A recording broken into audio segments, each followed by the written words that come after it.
The Meatless Mondays concept has caught on with meat industry critics who say that cutting meat consumption could reduce the environmental damage and greenhouse gas emissions that are caused by livestock farms.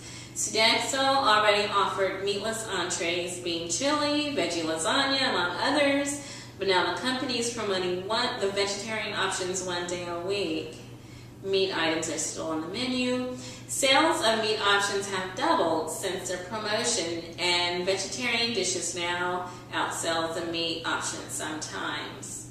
So there's so many sides to this industry, or this concept of healthy food consumption. You've got the farmers, you've got the meat producers, the meat industry, you've got environmentalists, and then you've got maybe the health issue, the aspect where medical experts weigh in.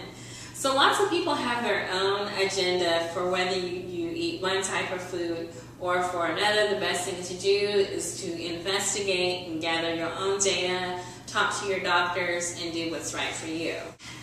Still on the concept of agriculture and food and corn, this is from the commentary section of the Sunday Des Moines Register, February 13th.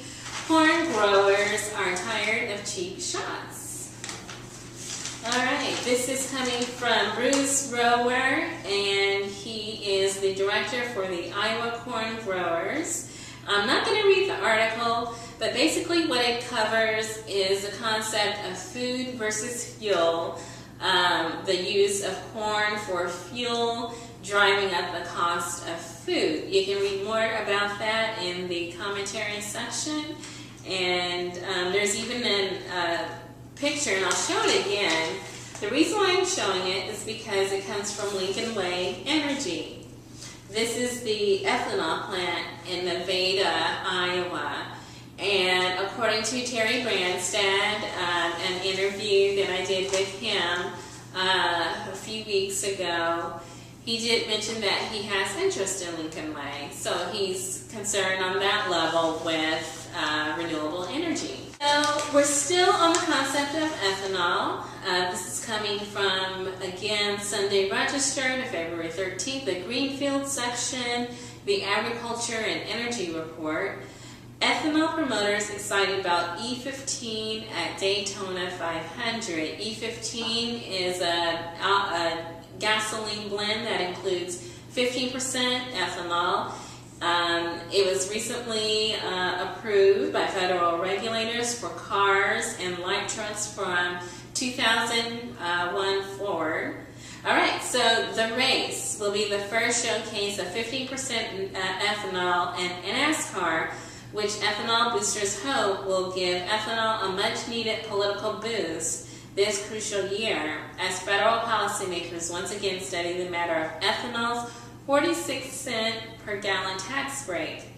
Federal regulators approved the use of E15 for cars and light trucks from the 2001 model year or later. Although ethanol's fuel mileage isn't as good as unblended gasoline, it actually has a higher performance and has been a favorite fuel for race cars for several years. Last article concerns China and trade. We've spoken about China many times on this show. This is a very intriguing article because it concerns renewable energy, China, and trade, and all kinds of issues. China trade case could challenge ethanol. China is pursuing an investigation against dry distiller grains, a feed product that is a major byproduct of making fuel ethanol. The charges are thought to be a retaliation for U.S. charges against Chinese wind power subsidies, according to news reports. And this is what we discovered on this show, that China plays hardball in trade. They do not go gently. They fight back, they retaliate. And so this is what's happening. Very few countries actually stand against China and hold them accountable for their trade policies. The United States did, spurred on by U.S. Steel. And one other industry that's not coming to my mind but this is how China reacted to the United States challenging their trade policies. The ethanol industry could face yet another trade issue if Brazil challenges the legality of the U.S. import tariff. And so that's the squeeze on the other end. Brazil is a manufacturer of ethanol made from sugar. The United States is a manufacturer primarily of ethanol made from corn. We're Brazil's competitor. And so Brazil is an emerging economic market, and they are not to be taking, it's the right thing to do to take them very seriously.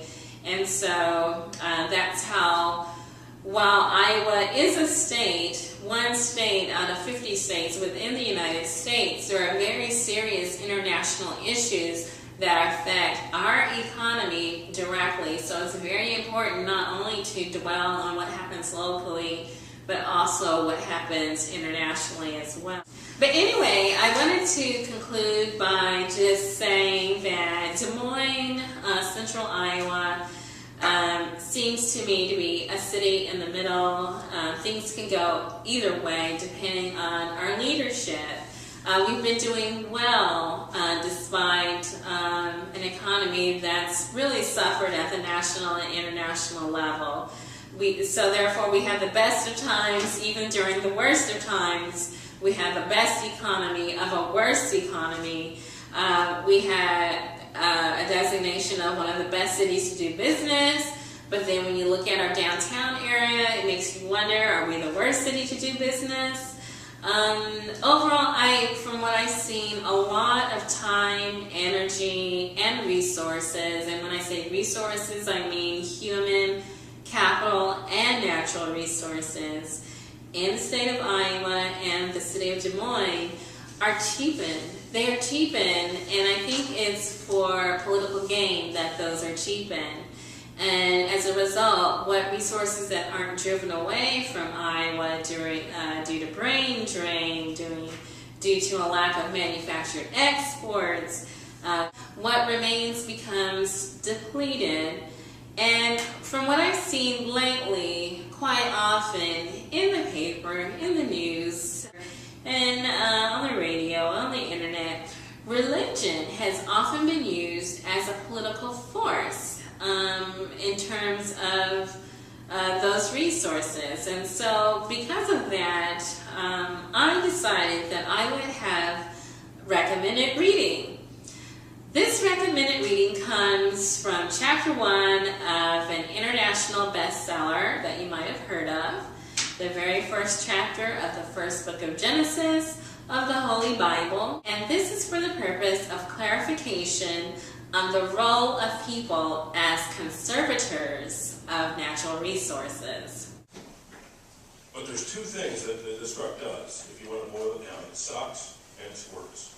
It has a vacuum and it has a jet. Thank you so much for watching.